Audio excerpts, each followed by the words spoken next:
Channel मित जी sir पर। आइए आज का वीडियो हम आप लोग के लिए नंबर सिस्टम से रिलेटेड लाए हैं, जिसमें आज आप लोग रिमाइंडर थ्योरम से रिलेटेड सवाल को सॉल्व करेंगे और उसके बारे में फैक्ट बताएंगे।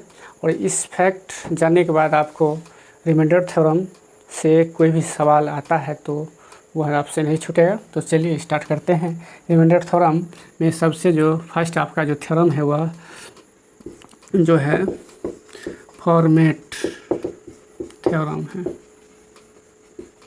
ये क्या होता है, जैसे कोई भी n minus P by P रहेगा तो उसका रिमाइंडर 1 आएगा। इसका रिमाइंडर 1 आएगा। इसमें कंडीशन क्या है, आपको p जो है वो ऑलवेज प्राइम नंबर होना चाहिए। क्या होना चाहिए? p प्राइम नंबर होना चाहिए।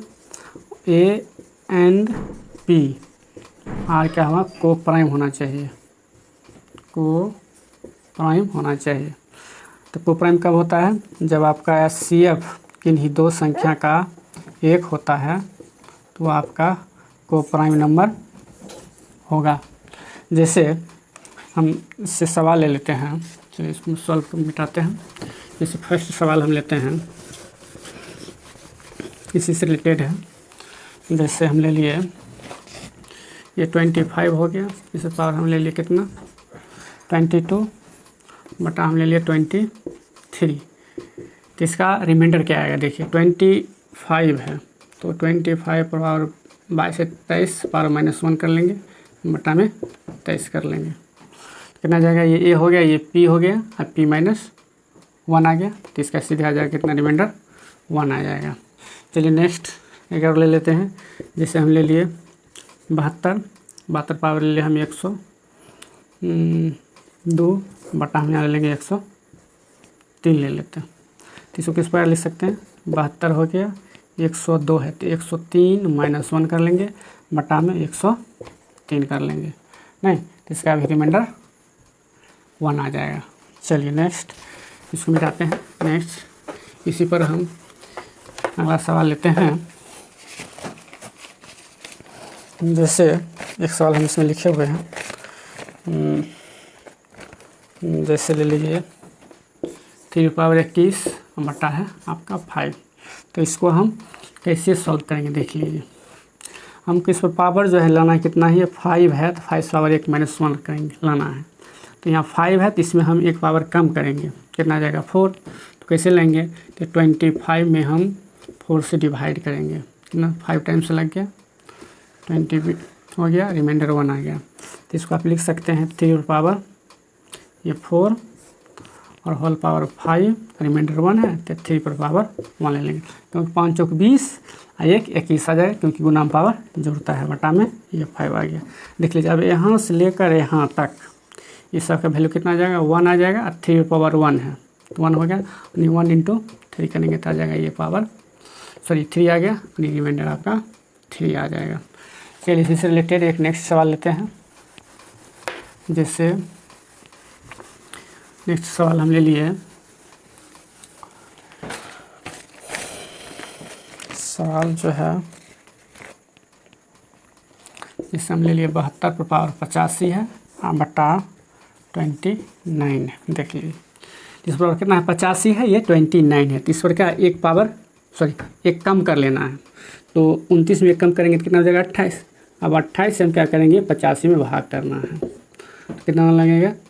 3 दाम लगेगा। 8 3 24 की 2 3 9 6 2 8, रिमाइंडर 1 आ गया। रिमाइंडर 1 आ गया तो इसको हम लिख सकते हैं 72 पावर कितना लिखेंगे? ये 28 है, यहाँ 28 लेंगे। हाँ इसका कर लेंगे होल पावर, इसको कर लेंगे पावर कितना 3 और माइनस कितना आ गया? रिमाइंडर है, रिमाइंडर है तो ये 72 पावर कितना आ जाएगा? 1 है तो 1 ले लिए, बटा में आ गया 29।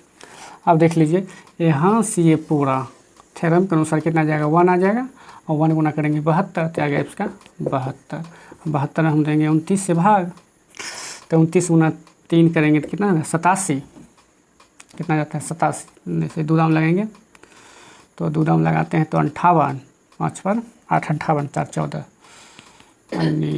2 से लगेंगे 14 का शेष फल आ जाएगा। तो रिमाइंडर कितना जाता है 14 ये आपका रिमाइंडर आ जाएगा। यही आंसर हो जाएगा। तो यही करना है। यहाँ बटा में जितना रहेगा तो उससे कम करके जितना पावर उसमें भाग कर दीजिए, उसका जो शेष आएगा उसको इस तरह से आप बैठा कर सॉल्व कर सकते हैं। चलिए इसको अब नेक्स्ट जो फैक्ट है वो लेते हैं। देखिए इसमें थोड़ा ध्यान रखेंगे। जैसे हम ले लिए ax प्लस k है, बटा में a ले लीजिए, होल पावर n है, तो इसका जो रिमाइंडर आएगा वह k पर पावर n आ जाएगा। यदि ax माइनस k है, बटा में a है और इस पर पावर n है, माइनस है तो माइनस पर पावर क्या आ जाएगा, ये n आ जाएगा। ऐसे इसी को अगर हम आप नेक्स्ट आगे बढ़ाइएगा तो इसको जैसे a पर पावर x प्लस 1 है, बटा में a पर पावर n है तो ये 1 आ गया, तो 1 पर पावर n आ जाएगा, तो रिमाइंडर n पावर 1 आ जाएगा। इसी तरह यदि a पर ax माइनस 1 है, बटा में a है, अब पावर आपका n है तो माइनस 1 पर पावर n आ जाएगा।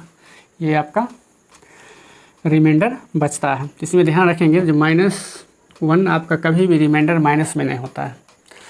यदि ये आपका ऑड नंबर रहेगा, n equal to odd, n equal to रहेगा, यदि ऑड रहता है तो रिमाइंडर कितना आ जाएगा, माइनस में, रिमाइंडर कितना आ जाएगा, -1 आ जाएगा। n इक्वल टू यदि रहता है इवेन सम संख्या तो रिमाइंडर कितना आ जाएगा, 1 आ जाएगा। ध्यान में रखना है। चलिए तो इस पर हम कुछ सवाल हैं उसको देखते हैं। देखिए जो आपका सवाल है, जैसे हम ले लिए 19 पर पावर कितना है, 37 बटा है 18, तो इसको आप कैसे लिख सकते हैं।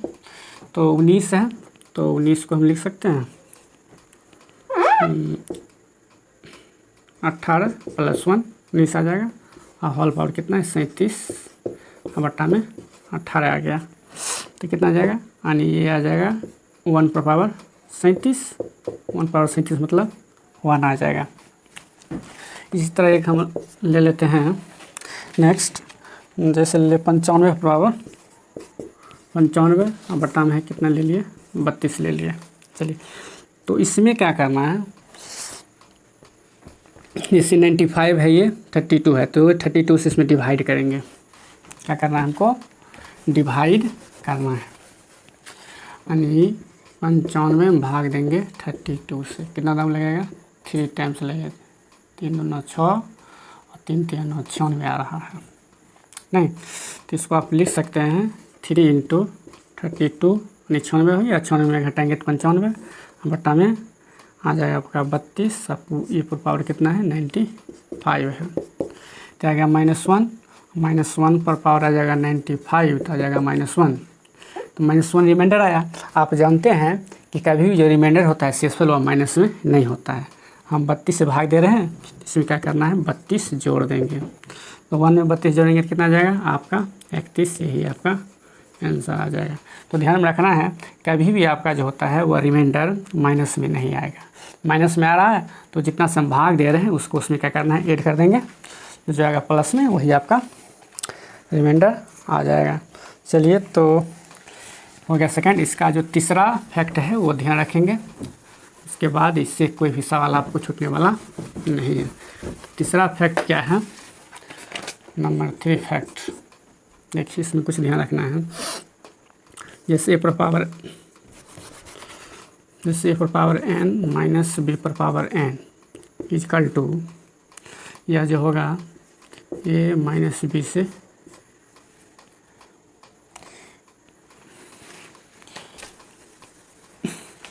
a पर n माइनस b पर n equal to always divisible by हो जाएगा a minus B, if n equal to क्या होना चाहिए, ऑड आ जाएगा। यदि आपका n इक्वल टू ऑड रहेगा तो यह जो है a माइनस बी से क्या होगा, हमेशा क्या होगा, विभाजित होगा। जब विभाजित होगा तो रिमाइंडर क्या आ जाएगा आपका, रिमाइंडर आपका आ जाएगा 0 आ जाएगा, ये ध्यान में रखेंगे। नेक्स्ट, और यदि आपका a प्लस n यदि रहता है आपका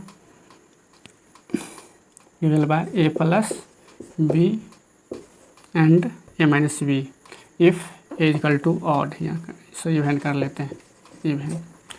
यदि n आपका इवन रहता है तो वह a माइनस बी और a प्लस बी से क्या होगा, ऑलवेज डिवाइड हो जाएगा। तो उस कंडीशन में भी आपका रिमाइंडर आ जाएगा 0। तो ये ध्यान रखना है। यदि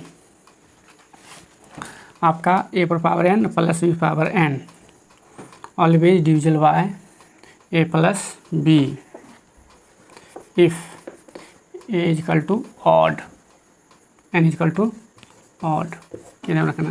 यानी a पर n पावर और b पर n पावर वह a प्लस b से तभी डिवाइड होगा जब n का पावर करना चाहिए और रहना चाहिए। यदि ये हो गया, इस कंडीशन में रिमाइंडर कितना आ जाएगा, 1 आ जाएगा। और एक नेक्स्ट है, यदि a पर पावर n प्लस b पर n वह नो डिवाइड एनी नंबर, क्या आ जाएगा, ना आपका a और ना ही a माइनस बी से क्या होगा, वह डिवाइड होगा। यदि n इजकल टू क्या आ जाएगा, इवन। यानी a पर पावर n जो है, n यदि इवन रहता है सम संख्या, वह कभी भी आपका ना a प्लस बी से डिवाइड होगा ना a माइनस बी से डिवाइड होगा। जैसे हम कुछ सवाल लेते हैं इससे रिलेटेड, जैसे हम ले लिए, जैसे 5 पर पावर हम 8 ले लिए, माइनस 2 पर पावर 8 ले लिए। यह जो संख्या होगा कितना से कहेगा, यह कितना से डिवाइड है। तो देख रहे हैं कि n आपका क्या है, आपका इवन है। तो जब इवन रहेगा तो आपका a प्लस बी और a माइनस बी से भी क्या हो, डिवाइड होगा। तो 5 प्लस 2 बराबर 7 से भी ये डिवाइड हो जाएगा, भाग लगेगा। और 5 माइनस 2 बराबर 3 से भी ये डिवाइड हो जाएगा। लेकिन यदि यही रहता कि a पर पावर मतलब 8 माइनस 2 बराबर 8, सॉरी प्लस रहता, तो यह ना 5 प्लस 2 7 से डिवाइड होता, ना 5 माइनस 2 बराबर 3 से डिवाइड होता। ये डिवाइड नहीं होगा, लेकिन ये आपका डिवाइड होगा, ये ध्यान में रखना है। उसके बाद यदि इस प्रति इवन के लिए हो गया, यदि ऑड रहता है, जैसे ऑड हम ले लिए 5 पर पावर हम ले लिए 7, माइनस 3 पर पावर ले लिए हम 7, यह जो होगा आपको a माइनस बी से डिवाइड होगा। मतलब 5 माइनस 3 से डिवाइड करेंगे यानी 2 आ गया, कि कितना होगा, ये 2 से डिवाइड हो जाएगा। लेकिन 5 प्लस 8 से डिवाइड नहीं होगा। इसी तरह यदि रहता है 20 पर पावर 5 प्लस 15 पर पावर 5 रहता है, क्योंकि ये क्या है आपका ऑड है, तो ऑड रहेगा तो ये प्लस वाला डिवाइड होगा। तो यानी 20 प्लस 5 बराबर आ गया, ये 20 प्लस 15 35 से डिवाइड होगा। जब 35 से डिवाइड होगा तो इसका मतलब वो 7 से भी डिवाइड होगा और 5 से भी डिवाइड होगा। यानी 35 का जो फैक्टर होगा उस संख्या से डिवाइड होगा। तो कभी कभी आपका फैक्टर ही दे देगा, आपको जो ये घटाइएगा नहीं आ रहा है, नहीं कहेगा ये क्वेश्चन ही गलत, लेकिन ऐसा नहीं होता है। आपका 35 आ गया तो 35 का जो फैक्टर होगा उस संख्या से क्या होगा, ये आपका डिवाइड होगा। तो आज हम आपको जो है रिमाइंडर थ्योरम से रिलेटेड जो सवाल था वह करवा दिए हैं। जो फैक्ट था, यही 3-4 फैक्ट जो है इसी से रिलेटेड सवाल पूछा जाता है। तो आप इसको 2-3 बार देख लीजिए, समझ लेंगे और कॉपी में उतार लेंगे। तो चलिए आज हम आपको वीडियो यहीं तक रहने देते हैं। यदि आपको अच्छा लगता है तो इसको लाइक और सब्सक्राइब करना ना भूलें। Thank you, take care.